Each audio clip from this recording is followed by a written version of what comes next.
আপনাদের সঙ্গে রয়েছে আমি বৃষ্টি। শুরু করছি আজকের অনুষ্ঠান ডক্টর প্লাস। ডক্টর প্লাস মানে আপনারা জানেন সুস্থ এবং সুন্দর জীবনের সাথে। ডক্টর প্লাস সবসময় আপনাদেরকে সুস্থ রাখতে চায়, সুন্দর রাখতে চায়।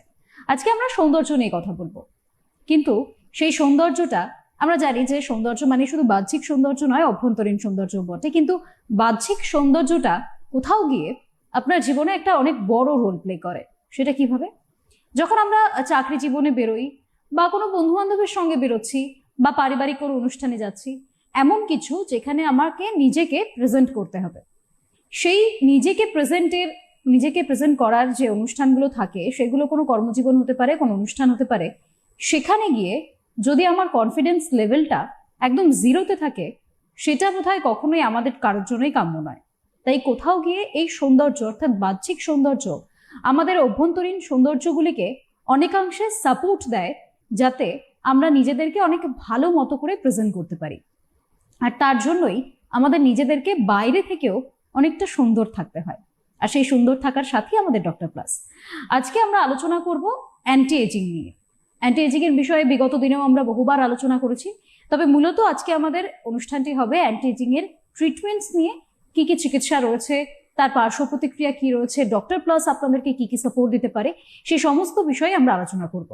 আর এই যে অনুষ্ঠান ডক্টর প্লাসের মতো অনুষ্ঠান বা সিটিভিএন এর অন্যান্য যে অনুষ্ঠান, আপনারা এই প্রত্যেকটি অনুষ্ঠান এবার থেকে শুধু টিভির পর্দার উপর থেকে নয়, ইউটিউবেও দেখতে পাবেন। আপনার মুঠো ফোনে যে ইউটিউব অ্যাপটি রয়েছে সেখানে গিয়ে সিটিভিএন একেডি প্লাস সার্চ করলেই সেখানে সিটিভিএন এর সমস্ত রকম প্রোগ্রাম আপনারা দেখতে পাবেন।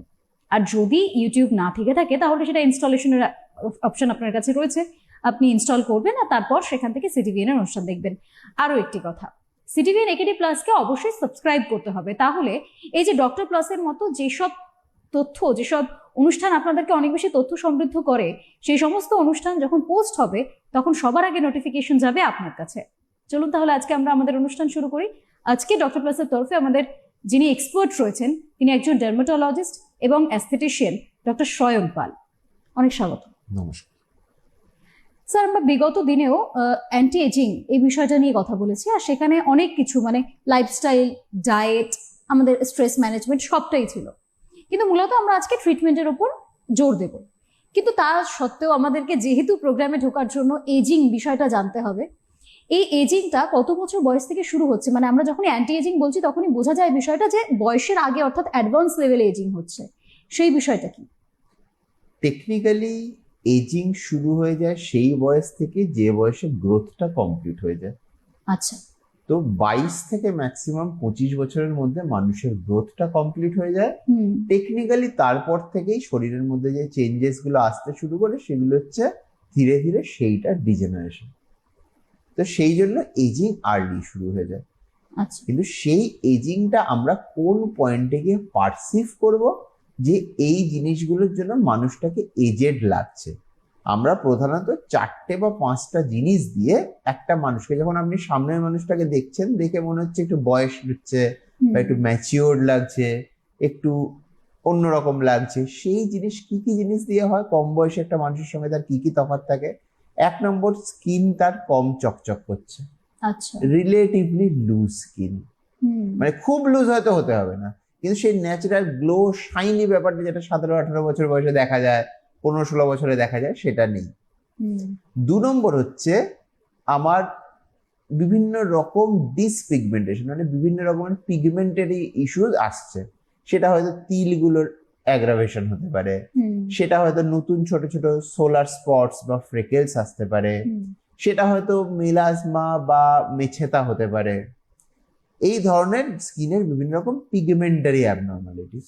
এবং অনেকের ক্ষেত্রে যখন পিগমেন্টারি ডিমার্কেশন লাইন বলে, চোখের দুটো পাশে বা ঠোঁটের দুটো পাশে এরকম ডার্ক প্যাচেস। 3 নম্বর যে জিনিসটা, একটা হলো লুজ স্কিন রিলেটিভলি, একটা হলো পিগমেন্টারি ইস্যু। 3 নম্বর হচ্ছে আমাদের চোখের চারপাশের ভাঁজগুলো নর্মাল চোখের এক্সপ্রেশন করলে যতগুলো হওয়া উচিত তার থেকে বেশি হয়। এটাকে বলে ডাইনামিক লাইন্স। মানে চোখ নর্মালি আপনার যদি এরকম ভাবে কুঁচকান তাহলে অল্প যে কটা ভাঁজ, একটা ধরুন 18 বছর বা 17 বছরের ছেলে বা মেয়ের যে ভাঁজগুলো পড়বে, একজন যে 27, 28 বা 30, 32 তার অনেক তার থেকে বেশি ভাঁজ পড়বে, একটা বা দুটো হলেও বেশি ভাঁজ পড়বে। অথবা ভুরু কুচকালে এই জায়গাতে যেরকম ভাবে ভাঁজ পড়বে তার থেকে একটু সেটা বেশি অ্যাগ্রাভেটেড বা বেশি সংখ্যায় ভাঁজ পড়বে। মুখের যে কোনো রকম এক্সপ্রেশন ম্যাক্রো এবং মাইক্রোতে একটা বা দুটো করে বেশি দাগ পড়ছে, এবং সেটা বয়সের সাথে সাথে আরো বাড়তে থাকে। সেই দাগ এবং সেই এক্সট্রা দাগগুলো কতটা ডিপ, এবং অনেক ক্ষেত্রেই দেখবেন এই লাইনগুলো হতে হতে কাইন্ড অফ পার্মানেন্টলি একটা ভাঁজের মতো দাগ পড়ে যায়, ফোরহেডে পড়ে, ভুরুর চারপাশে পড়ে, চোখের চারপাশে পড়ে। তখন কোনো এক্সপ্রেশন না করলে আপনি নর্মালি আছেন তাও সেই ভাঁজগুলো দেখা যায়, সেটা বলে স্ট্যাটিক লাইন্স। তো এই ডাইনামিক অ্যান্ড স্ট্যাটিক লাইন্স হচ্ছে আরেকটা চিহ্ন। আচ্ছা, 4 নম্বর চিহ্ন আমরা কি বুঝতে পারি, সেটা হচ্ছে যে আমাদের স্যাগিং অফ দ্য ফেস। মানে আমাদের ফেসের নর্মালি স্ট্রাকচারটা কম বয়সে থাকে 3 কোণা, এই দুখানা হাই চিকবোন আর নিচের দিক থেকে এরকম স্ট্রেট আসছে, এখানে কোনো ভাঁজ বা এখানে কোনো ভাঁজ এগুলো নেই, থাকে না। হ্যাঁ, এই ভাঁজগুলো একটু একটু করে আসা শুরু হয়। শুরুর দিকে হয়তো এই দুখানা সাইড একটুখানি ঘন, একটুখানি বেশি হয়। ছেলেদের ক্ষেত্রে রিলেটিভলি কম বোঝা যায়, কারণ যেহেতু আমাদের বিয়ার্ড থাকে, তো আমাদের এই জ লাইনটা অনেকটা সেটাকে কনসিল করে দেয়। রেখে দিচ্ছে। হ্যাঁ, যারা বিয়ার্ড রাখেন না অথবা মহিলাদের ক্ষেত্রে এটা আপনি মোটামুটি দেখবেন 30 অনওয়ার্ডসই একটু একটু করে আসা শুরু হয়ে যায়। এই লাইনটা একটুখানি বেশি প্রমিনেন্ট হওয়া, এই জায়গার ভাঁজগুলো তৈরি হওয়া, এটাকে বলে sagging of the mid face. আচ্ছা, আর আরেকটা জিনিস যেটা দেখা যায় সেটা হচ্ছে যে hair in the places where hair should not be. মানে আমাদের ডিজায়ার জায়গা থেকে চুল কমে যেতে থাকে, মানে মাথার থেকে, আনডিজায়ার্ড বা ভুরুর থেকে আনডিজায়ার্ড জায়গাতে, যেখানে আমি ফেসের মধ্যে যে জায়গাগুলোতে হেয়ার চাই না, অথবা হাতে পায়ে বলুন, জেনিটাল এরিয়াতে বলুন, চেস্টে বলুন, ব্যাকে বলুন, আরেকটু বয়স বেশি হলে কান টান নাক এই সমস্ত জায়গাতেও যেখানে ছোট ছোট হেয়ার থাকার কথা সেই হেয়ার গুলো বেশি বড় হয়ে উঠছে। তো এই জিনিসগুলো, এই মোটামুটি 5টি, এবার এর সাথে আরো অনেক কিছুই আছে, শুরু করলে দিন শেষ হয়ে যাবে, কিন্তু এই মোটামুটি 5টা জিনিসকে যদি আমরা টার্গেট করতে পারি, সেটা কিরকম ভাবে হচ্ছে বুঝি এবং সেটাকে প্রপারলি ট্রিট করি, তাহলেই আমাদের এজিং এর যে অ্যাপিয়ারেন্স অফ দ্য এজিং সেটা অনেক কমা সম্ভব। এবং এখানে আরেকটা জিনিস না বললেই নয়, আমাদের কিন্তু এজিংটা খালি ফেসে বোঝা যায় না। অনেক মানুষের ক্ষেত্রে দেখবেন তারা ট্রিটমেন্ট করেছেন খালি ফেসে, কিন্তু গলার যে ভাঁজগুলো বা হাতের যে শুকনো ব্যাপার সেটা দেখে বোঝা যাচ্ছে যে তার বয়সটা আসলে কি বা একটু অসামঞ্জস্য লাগছে। সেখানে আমরা কি করতে পারি, আমরা আজকাল যেটা করছি, নেক বলুন, হ্যান্ড বলুন, বা যারা চটি পরেন, যারা ঢাকা জুতো পরেন না, তাদের ইভেন ফিটেরও আমরা ট্রিটমেন্ট করছি। সেখানকার সেই জিনিসগুলো দেওয়া যাতে ওই শুকনো ভাবটা না থাকে, যাতে সেই জায়গার ভাঁজগুলো কমে যায়, যাতে সেই জায়গার যে ওই যে চামড়া ঝুলে পড়ার যে অ্যাপিয়ারেন্সটা থাকে সেটা কমে যায়।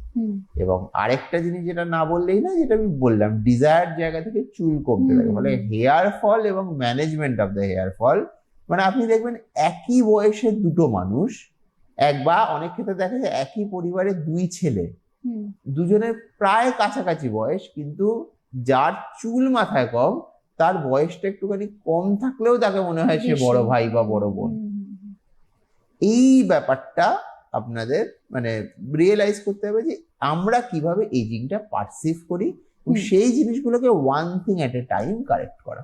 আচ্ছা, এই যে এজিং বিষয়টা, এটা কোন বয়স থেকে মোটামুটি শুরু হয়? মানে 20-21 তো নিশ্চয়ই নয়। ওই যে বললাম টেকনিক্যালি কিন্তু ওই 20-21-22 বছর বয়স থেকেই শুরু হয়ে যায় টেকনিক্যালি, কিন্তু আমরা পারসিভ করি, কারণ একটা লেভেলের পরে ড্যামেজ হলে তারপরে আমরা সেটাকে বুঝতে পারবো অ্যাপারেন্টলি। আচ্ছা, তাই জন্যই আমি বলছিলাম যে ডায়েট, এক্সারসাইজ, এই হ্যাবিট গুলো, ডায়েটারি কি কি জিনিস মানা উচিত, এক্সারসাইজ, সেগুলো শুরু হয়ে যাওয়া উচিত টিনেজ থেকে, যখন জিনিসগুলো তৈরি হচ্ছে, যাতে সেই জিনিসগুলো হাইয়েস্ট কোয়ালিটিতে তৈরি হয়, এবং সেটা মেনটেন করলে সেটা ডিগ্রেডেশন হবে, সেই ডিগ্রেডেশনটাকে যতটা পিছনে যায়, যতটা কম পরিমাণে, সেখানেই রোলটা সবচেয়ে বেশি এক্সারসাইজ, ডায়েট, লাইফস্টাইল, লো স্ট্রেস, প্রফেশনস বলুন, সমস্ত কিছু, বা করলেও সেগুলোকে কিরকম ভাবে হ্যান্ডেল করা, মেন্টাল হেলথের দিকে নজর দেওয়া, এই জিনিসগুলো সেখানে রোল আসে। কিন্তু এজিং আপনি যদি বলেন কোন বয়স থেকে স্টার্ট, আমি বলবো 22 বছর 23 বছর থেকে এজিং শুরু হয়ে যায়। আচ্ছা, কিন্তু ইভেন ইয়াঙ্গার। কিন্তু আমরা দেখতে পাই সেটা গিয়ে হয়তো পরে। 28 বছর। হ্যাঁ। তাই জন্য একটা জিনিস দেখবেন খুব ইন্টারেস্টিং, হুম, যাদের মেটাবলিক কোনো ইস্যু আছে হুম, বা যাদের হরমোনাল ইস্যু আছে, যাদের শরীরে কোনো ক্রনিক ডিজিজ আছে, হুম, তাদের ক্ষেত্রে যেহেতু এই ডিগ্রেডেশনটা অনেক তাড়াতাড়ি হয়, হুম, যারা খুব হাই স্ট্রেস একটা প্রফেশনে আছে, হুম। তাদের এজিং এর ছাপ কিন্তু 26, 27, 28 বছর বয়স থেকেই শুরু হয়ে যায়। তার অনেক তাড়াতাড়ি শুরু হয়ে হ্যাঁ, যাচ্ছে। তার কারণ ওই যে প্রসেসটা, ওই 22 থেকে এসে আমরা হয়তো 30, 31 এসে বা 28, 29 এসে বুঝতে পারি হুম, যে এই জিনিসটা হচ্ছে, কারণ একটা এনাফ ড্যামেজের পরে তো আমরা পারসিভ করতে পারি। আচ্ছা, হ্যাঁ। তাদের ক্ষেত্রে সেই ড্যামেজটা অনেক তাড়াতাড়ি হয়। এখানে কি স্কিন টাইপ এর কোনো স্কিন টাইপের থেকেও বেশি ওভারঅল দেখুন, আমাদের স্কিনের ফেনোটাইপ বিশাল আলাদাও নয়, স্পেশালি ইন্ডিয়ার মধ্যে আপনি যদি বলেন। হুম, এবার একটুখানি হয়তো পিগমেন্টের ওপরে নিচে আছে, সেটাও fish factory skin type 3 to 5, 6 এর মধ্যেই হুম। মোটামুটি সবাই আছেন, মানে ম্যাক্সিমাম ক্ষেত্রে তার ওপরে 4 to 6 বলতে পারেন। কিন্তু প্রবলেমটা হচ্ছে যে আমাদের এই যে মানে লাইফস্টাইল বলুন বা ডিফারেন্ট জায়গাতে ডায়েটারি হ্যাবিটস বলুন, হুম, কিছু কিছু জায়গাতে ডায়েট মানে খুবই হেভি উইথ ডেয়ারি, হুম, কিছু কিছু জায়গাতে ডায়েট খুবই হেভি উইথ কার্বোহাইড্রেট, যেটা আমাদের ইন্ডিয়ার একটা জেনারেল বলতে পারেন নর্থ ইন্ডিয়ার বেল্টের এবং সাউথ ইন্ডিয়ার একটা বড় পার্টের একটা প্রবলেম। তো সেইগুলোর জন্য অনেক ক্ষেত্রেই দেখা যায় যে সেই চেঞ্জেসগুলো তাড়াতাড়ি আসে। আচ্ছা, কিন্তু এই যে এজিং এর পুরো বিষয়, এখানে হুম। আমি যদি বৈজ্ঞানিকভাবে সব থেকে কার্যকরী কোনো চিকিৎসা বলি, সেগুলো কি কি রয়েছে? মানে নিশ্চয়ই ভ্যারাইটি রয়েছে সেসব চিকিৎসা। একদম, যেমন আমি ক্যাটাগরিক্যালি বলছি, হুম, প্রথমে যেটা আমরা আলোচনা করলাম যে স্কিনের মধ্যে কোলাজেন কমে যাওয়া হুম, বা ওভারঅল লুজ স্কিন হয়ে যাওয়া, হুম, সেটা কি কি কারণে হয়? সেটা হয় হচ্ছে বেসিক্যালি স্কিনের নিচে কোলাজেন এবং যে সাবস্টেন্স গুলো থাকে, কোলাজেন, হাইলুরোনিক অ্যাসিড, যেগুলোর জন্য স্কিনটা টান বা ইলাস্টিসিটিটা বেশি থাকে, সেটা হয়ে যায়। এবং স্কিনের কিছু ইস্যু প্রবলেম, সেগুলোর জন্য স্কিনের সারফেসটা রাফ হয়ে যায়। তো এটাকে আমরা দুটো সাইড থেকে হ্যান্ডেল করি। একটা হচ্ছে যেহেতু উপরের একটা সারফেস ইস্যু আছে, হুম, সেটাকে আমরা ট্রিট করি কেমিক্যাল পিল বলুন বা টপিক্যাল ট্রিটমেন্ট বলুন, মেডিসিন বলুন, লাগানোর ক্রিম বলুন, সিরাম বলুন, সেটা দিয়ে। হুম, তো ডিপ পার্টে যেখানে কোলাজেনের লেভেলে গিয়ে বা হাইলুরোনিক অ্যাসিডের লেভেলে গিয়ে আমাদের ডার্মাল ইস্যু আছে কোনো কিছু, যেখানে আমাদের ডিজেনারেশন অলরেডি হয়ে গেছে, সেটা তো আর আমরা উপর থেকে কিছু করতে পারবো না। হুম। সেই ক্ষেত্রে কিছুটা আমাদের ডায়েটের উপর ভরসা করতে হবে। ম্যাক্সিমাম ভিজিবল এফেক্ট আপনি যদি চান তাড়াতাড়ি, সেটা হচ্ছে ইনজেক্টেবলস। বিভিন্ন রকমের স্কিন বুস্টার্স আমরা ইউজ করি, বিভিন্ন রকমের এক্সোজোম থেরাপিস ইউজ করি, যেগুলো আমাদের ন্যাচারাল কোলাজেন আমরা বুস্ট করি। স্কিন বুস্টার কি করে, ডিরেক্টলি একটা অ্যামাউন্ট অফ হাইলুরোনিক অ্যাসিড দিয়ে দেয়, যেটা ওয়াটার রিটেনশন করে একটা ইমিডিয়েট এফেক্ট দেয়। এক্সোজোম ট্রিটমেন্ট বলুন বা ভ্যাম্পায়ার ফেশিয়াল বলুন, যেগুলো আমরা করি, সেগুলো আমরা ন্যাচারাল কোলাজেনকে বুস্ট করার চেষ্টা করি। এবার আপনি বলবেন এর মধ্যে কোনটা বেশি এফেক্টিভ? দুটো একদম আলাদাভাবে কাজ করে। একটা immediate improvement of appearance and hydration দেবে, একটা long term improvement of total quality দেবে। আচ্ছা, তো দুটোরই কিন্তু রোল আছে, দুটোরই অলমোস্ট সমানভাবে রোল আছে। কিন্তু একজন মানুষ যখন ইমিডিয়েট আমার কাছে আসছেন, তাকে তো আমি বলতে পারি না এখন থেকে ট্রিটমেন্ট ভালো করে যদি করতে থাকেন 6-8 মাসের মাথায় গিয়ে আপনি বুঝতে পারবেন স্কিন চকচক হচ্ছে। তার জন্য তিনি একটা ইমিডিয়েট, মানে অনেক বেশিরভাগ লোকই যারা আসছেন তারা হচ্ছে আমার এই সামনে বিয়ে আছে, ইভেন্ট আছে, এই আছে, তারা ওই আছে, আমার immediate চকচকে effect চান, দেখতে চায়। হ্যাঁ, হ্যাঁ। তো সেই ইমিডিয়েটটার জন্য আমরা স্কিন বুস্টার ইউজ করবো। কিন্তু যারা লং টার্ম চাইবেন, লং টার্ম এবং তার সাথে আপনি বলছেন না আমি লং টার্মও ইমপ্রুভ করতে চাই এই ব্যাপারটা, সেই জন্য আমরা এক্সোজোম বলুন বা অন্যান্য ইনজেক্টেবল স্কিন বুস্টার বলুন, সেগুলো ইউজ করবো। আচ্ছা, এইগুলো কত বছর বয়স থেকে শুরু করা যায়? মানে কেউ যদি মনে করে যে আমার এখন 24-25 বছর বয়স, আমার মনে হয় আমার একজন ডার্মাটোলজিস্ট দেখানো উচিত, আর এজিং হয়তো আমি বুঝতে পারছি না নিজে যে আমার হচ্ছে কি হচ্ছে না, সেক্ষেত্রে সে কি করবে? আমি এক্ষেত্রে একটা ছোট্ট খুব সহজভাবে একটা কথা বলি, যে আমি এই যে এজিং এর 5টা লক্ষণ বললাম, আপনি আজকে যারা দর্শক বন্ধুরা দেখছেন, আজকে আয়নার সামনে দাঁড়িয়ে স্নানের সময় হোক বা বিকেলে ফিরে হোক, একবার আয়নাতে দেখুন যে আপনার মুখের মধ্যে এরকম কোনো চেঞ্জেস আপনার মনে হচ্ছে কিনা। দরকার হলে আপনার নিজের পুরনো ফটো আছে, মোবাইলে আছে বা ক্যামেরায় তোলা আছে, সেটার সঙ্গে আবার কম্পেয়ার করুন। আপনার যদি মনে হয় এই চেঞ্জেস গুলো হচ্ছে, নিজে কোনো সিদ্ধান্ত নেবেন না, সেটা হচ্ছে সবচেয়ে ইম্পর্টেন্ট ব্যাপার। এই ইনফ্লুয়েন্সারের ভিডিও দেখে, এই দেখে ওই দেখে, বিভিন্ন প্রোডাক্ট, হ্যাঁ সেরাম, টিভিতে কোনো প্রোডাক্ট দেখে, হ্যাঁ, কিছু দেখে নিজে নিজে মাখা শুরু করবেন না, উল্টে ক্ষতি বেশি হবে, সেটা আমি গ্যারান্টি দিচ্ছি। তো আপনি এসে একজন কোয়ালিফাইড ডার্মাটোলজিস্টকে দেখান, এবং মানে যিনি একজন এমডি ডার্মাটোলজি যিনি তার সঙ্গে স্কিনেরও কোনো ডিজিজ বা ইস্যু আছে কিনা সেটাও বুঝতে এবং ট্রিট করতে পারবেন। Not everything that makes you look older is not cosmetic বা অ্যাস্থেটিক ইস্যুস। মানে জাস্ট আপনার মনে হচ্ছে বলে হয়তো হতে পারে আপনার স্কিনের একটা কোনো ইস্যু আছে, কোনো ডিজিজ আছে। আমি আপনাকে একটু আগেই যেটা বললাম যে বিভিন্ন ইন্টারনাল এবং স্কিন ডিজিজ আমাদের বয়স আরো বেশি দেখায়, স্কিনের প্রবলেম গুলো ক্রিয়েট করে বা লুজ ভাব ক্রিয়েট করে, অনেক ক্ষেত্রে এজিংটাকে অ্যাগ্রাভেট করে ডিউ টু অক্সিডেটিভ স্ট্রেস, অনেক ক্ষেত্রে সারফেসটাকে ইরেগুলার করে বা পিগমেন্টেশন করে। তো একবার সে কনসাল্ট করান।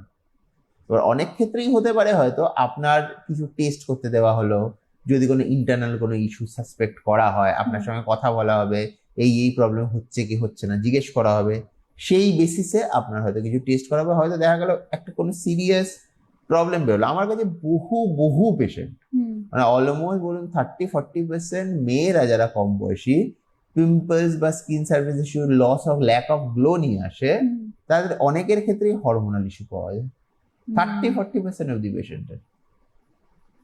এবং সেই হরমোনাল ইস্যু হয়তো তিনি ট্রিট করতে না বা অ্যাড্রেস করতে না, পরবর্তীকালে হয়তো আজ থেকে 10 বছর পরে যখন বা 8 বছর পরে যখন তারা বিয়ের পরে প্রেগনেন্সি নিতে চাইবেন, সেই সময় প্রেগনেন্সি ডিলে হচ্ছে বা বিভিন্ন রকমের ইস্যু হচ্ছে, সেক্সুয়াল হেলথের প্রবলেম হচ্ছে, তখন গিয়ে হয়তো তারা জানতে পারতেন। থ্যাঙ্কস টু তাদের স্কিন ইস্যু আমি বলবো, মানে ওই যে বলে না অভিশাপটাই আশীর্বাদের মতো কাজ করছে, সেটা দেখাতে এসে তাদের এই প্রবলেম গুলো ধরা পড়ে যায়। এবং এই জন্য খুব ইম্পর্টেন্ট যে আপনি একজন ডার্মাটোলজিস্টের কাছে যান, not just a cosmetologist or not just an aesthetician. তো সেখানে আপনার সেটা প্রপার ডায়াগনোস হবে এবং স্কিনের কোনো ডিজিজ বা ইস্যু থাকলে সেটাও তার সঙ্গে কারেক্টেড হবে। এবং তারপরে আমরা প্রথমেই একসাথে 10টা জিনিস শুরু করে দিই না। হয়তো স্কিনে আমি দেখলাম একটা পিম্পলস আছে, ওষুধপত্র শুরু করলাম, ইফ নিডেড একটা অ্যান্টি ইনফ্লামেটরি পিল দিলাম, করে আমি টোটাল ড্যামেজটা অ্যাসেস করব আপনার ওই জিনিসটা একটু কমলে, তারপরে আমি শুরু করব বা আপনাকে বলবো যে এই জিনিসগুলো আপনি এরপরে নেক্সট যদি করান, অলরেডি যে ড্যামেজটা হয়ে গেছে সেটা আমরা কিছুটা ফিরিয়ে আনতে পারি। আচ্ছা, কি কি ধরনের টেস্ট হয় তাও, মানে যেখান থেকে আপনারা হরমোনাল ইস্যুস গুলো বের করতে পারছেন? দেখুন, এটা খুব ডিফিকাল্ট ওরকম ভাবে ব্ল্যাঙ্কেট ভাবে বলা। তাও আমরা মোটামুটি ফিমেল সেক্স হরমোনের টেস্ট করি, থাইরয়েডের হরমোনের টেস্ট করি, অনেক সময় ইনসুলিন বা স্পেসিফিক অন্যান্য হরমোন বা কর্টিজল বলি, অনেক ক্ষেত্রে কিছু পিগমেন্টেশন যদি র্যান্ডাম হয় আমরা ACTH এর টেস্ট করাতে পারি, এবং অন্যান্য লাইক অ্যাড্রেনোকর্টিক্যাল হরমোনস যেগুলো আছে সেগুলো টেস্ট করাতে পারি। কিছু কিছু ক্ষেত্রে অনেক সময়, মানে রিসেন্টলি আমার কাছে খুব ইন্টারেস্টিং একটা কেস, আমার কাছে একজন এলেন পিগমেন্টেশন ইস্যু নিয়ে, পিগমেন্টেশন এবং র্যাশের ইস্যু নিয়ে। তার ক্ষেত্রে আমার স্কিনের সেই সমস্যাটা দেখে মনে হলো এটা অ্যাকচুয়ালি কোনো মানে সিরিয়াস ভিটামিন ডেফিসিয়েন্সি, আচ্ছা, সিভিয়ার পিগমেন্টেশন। তারপর সেটা টেস্ট করে দেখা গেল ভিটামিন B12 এর একটা সিভিয়ার ডেফিসিয়েন্সি আছে। তো সেটা কারেক্ট করার পরে সেই পেশেন্টের পিগমেন্টেশন অনেকটা চলে গেল।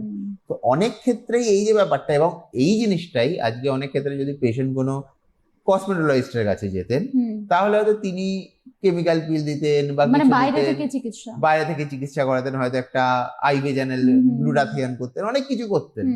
এবং সেগুলো আমি বলছি না যে ওগুলো ভুল ট্রিটমেন্ট, কিন্তু এই কন্ডিশনের ক্ষেত্রে খালি ভিটামিন B12 এর আমি কারেকশন করেই 3 থেকে 6 মাসের মধ্যে পেশেন্টের 70-80% পিগমেন্টেশন কমিয়ে দিতে পেরেছে। মানে সমস্যার অর্ধেকের থেকে অনেক বেশি। এবং সেখানে বাকি যখন থাকলো সেখানে হয়তো আমিও তাকে বলবো যে একটু ড্রিপ নিতে পারেন বা কিছু নিতে পারেন, বা পেশেন্ট হয়তো বলতে পারে যে এইটুকু থাক, আমার ডাক্তারবাবু এইটুকুর জন্য আমি আর বদার করতে চাই না। সেই জায়গাটাতে একজন ডার্মাটোলজিস্টের রোল প্রয়োজন রয়েছে। এবার আমরা আবার চিকিৎসায় ফিরছি।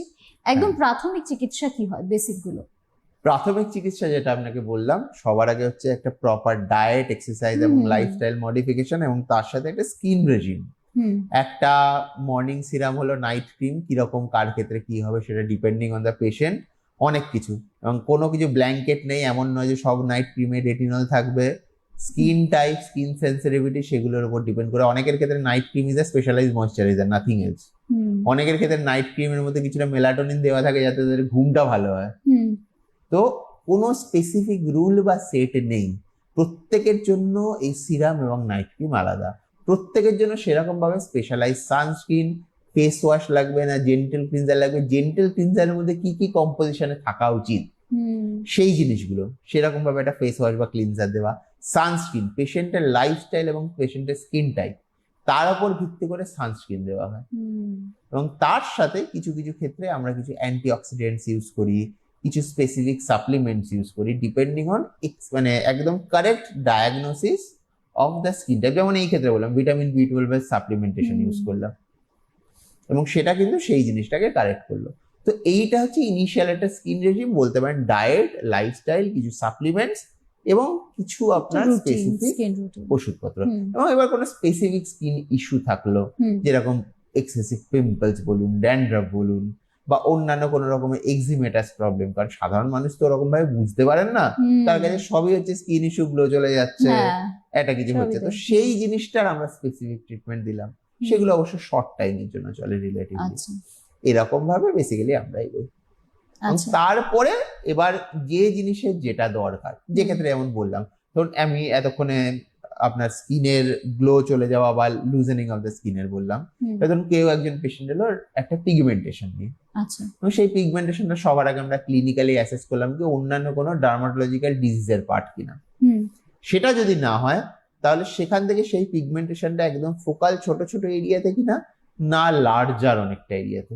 ছোট ছোট এরিয়াতে যদি হয় এক রকমের ট্রিটমেন্ট হবে, সেটা লেজার হতে পারে, সেটা এনার্জি বেস ডিভাইসেস হতে পারে, সেটা লোকাল স্পট পিলস হতে পারে। যদি লার্জার এরিয়াতে হয় সেটা লার্জ পার্ট পিল হতে পারে, অথবা সেটার জন্য আইভি থেরাপিস হতে পারে, খাওয়ার ওষুধ অনেক রকমের হতে পারে, বিভিন্ন রকমের ওষুধ যে জিনিসগুলো বা বিভিন্ন রকমের সাপ্লিমেন্ট যে জিনিসগুলো পিগমেন্টেশনকে কমাবে।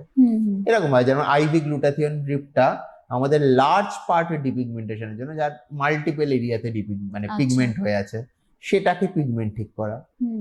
এবং এইরকম বিভিন্ন রকম মডালিটি দিয়ে আমরা শুরু করি, কিন্তু প্রত্যেকটা পেশেন্ট ইউনিক, তাদের প্রত্যেকের বিভিন্ন রকম প্রবলেমের কম্বিনেশন থাকে, তো সেই হিসাবে আমরা ট্রিটমেন্টটা অ্যাসেস করি। বেশ, আবার বেশ কিছু জিনিস সোশ্যাল মিডিয়া থেকে শুনতে পাওয়া যায় যে বোটক্স, ফিলার, এই বিষয়গুলো কি, মানে এগুলো কতটা নিরাপদ কারোর জন্য? সবচেয়ে আগে যেটা বলবো, যে কোনো চিকিৎসা যার হাতে থাকবে, যিনি জানেন সেটা নিয়ে কাজ করতে, যিনি সেটা নিয়ে এক্সপার্ট, তার হাতে সবচেয়ে নিরাপদ। খুব একটা সামান্য এক্সাম্পল দিচ্ছি, আমরা যেমন রান্না করার জন্য বিভিন্ন প্রচন্ড শার্প শেফস নাইফ হয়, সেটা কার কাছে সবচেয়ে বেশি নিরাপদ? যে শেফ সেই শেফ নাইফ ইউজ করে প্রপার ট্রেন্ড যিনি সেটা নিয়েই সারা জীবন কাজ করছেন। কিন্তু আজকে একটা কম বয়সী ছেলে বা মেয়ের হাতে আপনি যদি তুলে দেন, একটা ধরুন 7-8 বছরের ছেলে বা মেয়ে, সে নিঘাত কোনো না কোনো ভাবে হাতটাকে বাজেভাবে কাটবে। ঠিক সেরকম ভাবে এই প্রত্যেকটা জিনিসই যখন একজন ট্রেন্ড প্রফেশনালের হাতে আছে, যার একটা প্রপার ট্রেনিং আছে, যিনি জানেন যে কোন জায়গাতে কিরকম ভাবে ইনজেক্ট করলে সবচেয়ে কম রিস্কের সম্ভাবনা আছে। রিস্ক জিরো দেখুন কিছুতেই হয় না, কারণ মানুষের ফেস, মানুষের শরীর, বিভিন্ন রকমের অ্যাবারেশনস আছে, বিভিন্ন রকমের অ্যাবনর্মালিটি আছে। জিরো যদি কেউ ক্লেম করে, আমি বলছি যে তার কথা বিশ্বাস করবেন না। জিরো হয় না, পসিবল নয়। সেটা মানে কলকাতার যতজন আমাদের মানে সবচেয়ে সিনিয়র অ্যাস্থেটিশিয়ান আছেন, যারা ইভেন লাস্ট 30 বছর ধরে ইনজেক্ট করছেন, 30 বছর ধরে কাজ করছেন, তাদেরও এখনো অব্দি কমপ্লিকেশন হচ্ছে। যারা করবে ফেসের অ্যাবারেশনস থাকবে, হবে, কিন্তু একজন প্রফেশনালের হাতে করার মানে যেই মুহূর্তে কমপ্লিকেশন হবে উনি রেকগনাইজ করতে পারবেন, উনি সেটাকে ইমিডিয়েট ট্রিট করতে পারবেন, সেটা আরো খারাপ হবে না।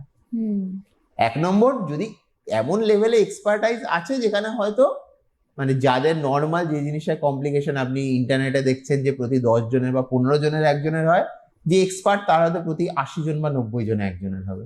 কিন্তু সেটাও যখন হবে, যেহেতু তিনি এনাফ নাম্বার অফ কেসেস এবং enough number of complication handle করেছেন, তিনি ইমিডিয়েটলি সেটাকে রেকগনাইজ করে সেই কমপ্লিকেশনটাকে হ্যান্ডেল করতে পারবেন। এটা হচ্ছে আরেকটা সেকেন্ড পার্ট। কমপ্লিকেশন হবে না সেটা নয়, কিরকম ভাবে সেই কমপ্লিকেশনটাকে বেস্ট হ্যান্ডেল করা এবং সেটা অন্য কথা। সেই জায়গাটাতে একটা স্পেশালিস্টের জায়গা আসে। এবং আপনার প্রশ্নে আমি ফিরে আসি যে ততটাই নিরাপদ আপনি যেখানে করাচ্ছেন। যেখানে করাচ্ছেন তার আগে জিজ্ঞেস করে নিন যে ডাক্তারবাবু দেখেছেন ওই ডাক্তারবাবুই করছেন তো। তার আগে জিজ্ঞেস করে নিন যে ডাক্তারবাবু করছেন একবার তার ডিগ্রিটা দেখে নিন, তিনি এমডি কিনা, এমডি হলেও এমডি ডার্মাটোলজি কিনা, এবং তার প্রপার সেই মানে স্পেশালাইজেশন এবং নলেজটা আছে কিনা।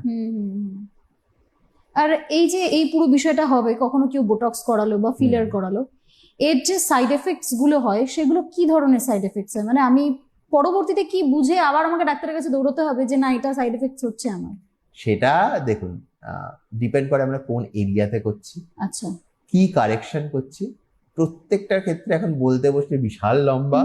লিপস এর ক্ষেত্রে একরকমের জিনিস দেখবো, ফোরহেড এর ক্ষেত্রে একরকমের জিনিস দেখবো, মিড ফেস এর ক্ষেত্রে একরকমের জিনিস দেখবো, কিন্তু মূল কথা মেন যে কারণে আপনাকে হয়তো আসতে পারে সেটা আপনি মানে আপনাকে এমনি হয়তো আপনার ডাক্তারবাবু বলে দেবেন যে এই জিনিসগুলো দেখলে কিন্তু আপনি জানাবেন, বা ইন জেনারেল কোনো কিছু যদি অসুবিধা মনে হয়, ইন জেনারেল একটা রুল হচ্ছে যদি ফিলার্স এর ক্ষেত্রে স্পেশালি যদি হঠাৎ করে কোনো এরিয়াতে ডিসকালারেশন হতে থাকে স্কিনে সাডেনলি, এবং সেটা একটা sharply well defined area, discolouration হতে থাকে অথবা পেন হতে থাকে, মানে ডিসকালারেশন মানে রেডিশ বা আপনার হঠাৎ করে গ্রেইশ হয়ে যাওয়া, সেই ধরনের ডিসকালারেশন বা পেন হতে থাকে যে কোনো এরিয়াতে, স্পেশালি যে এরিয়াতে হয়েছে তার আশেপাশে, তো সেটার জন্য ইমিডিয়েটলি আপনি যোগাযোগ করুন। এবং ইউজুয়ালি ডাক্তারবাবুরা বলে দেন, আর যদি নাও বলেন আপনার যখন প্রসিডিওরটা শেষ হবে তখন আপনি একবার, অনেক ক্ষেত্রে হতে পারে হয়তো উনি বিজি আছেন, 5টা প্রসিডিওরের মধ্যে আছেন, আপনি একবার জিজ্ঞেস করেন ডাক্তারবাবু কি ব্যাপারে আমি একটুখানি সাবধান থাকবো,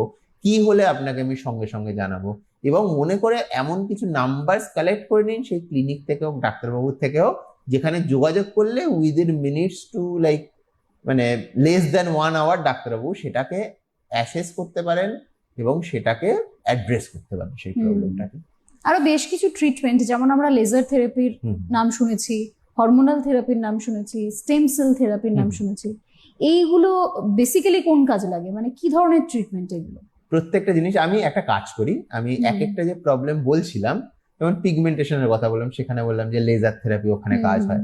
লেজার থেরাপি আরেকটা খুব বড় অংশ হচ্ছে আনওয়ান্টেড হেয়ার, যেটা বলছিলাম, বিভিন্ন ফেসের আনওয়ান্টেড হেয়ার বলুন, হাতের পায়ের আনওয়ান্টেড হেয়ার বলুন, এবং এই ক্ষেত্রে একটা ব্যাপার আজকের দিনে প্রুভেন বিয়ন্ড ডাউট, যে কোনো রকমের ওয়াক্সিং বলুন, থ্রেডিং বলুন, শেভিং বলুন, সেগুলো চান্স অফ ইনফেকশন বাড়াবে, চান্স অফ ইনগ্রোন হেয়ার বাড়াবে, এবং চান্স অফ পিগমেন্টেশন অন্তত বাড়াবে। আপনি একদম কনফার্ম দেখে নিতে পারেন, আপনি হাতের যে অংশটাতে শেভ করেন রেগুলারলি অথবা ওয়াক্সিংও করেন, সেই জায়গায় কতটা ট্যানিং, আর যেখানে করেন না তার ট্যানিং, পাশাপাশি দুটো এরিয়া চেক করে নেবেন। যিনি মোটামুটি মাসে থেকে 2 মাসে একবার করে ওয়াক্সিং করান, এবং তিনি মোটামুটি যিনি 1-1.5 বছর ধরে করিয়ে আসছেন, তিনি দেখবেন একদম স্পেসিফিক্যালি পিগমেন্টেশন আপনি বেশি দেখবেন। আচ্ছা, কারণ এই ধরনের জিনিসগুলো হিটের জন্য লোকাল টিস্যু ড্যামেজ করে, সেটার উপর রোধ করার জন্য পোস্ট ইনফ্লামেটরি পিগমেন্টেশন হয়। আচ্ছা, সেটা খুব কমন। তো তাই জন্য যদি মনে করেন যে এক হচ্ছে আপনার যদি বডি হেয়ার প্রবলেম কোনো না থাকে তাহলে সেটাকে অ্যাকসেপ্ট করে নিন। যদি মনে হয় রিমুভ করাবেনই, laser hair removal is the only safe method আজকের দিনে। বাকিগুলো কম আনসেফ হতে পারে, বেশি আনসেফ হতে পারে, কিন্তু সবাই আনসেফ।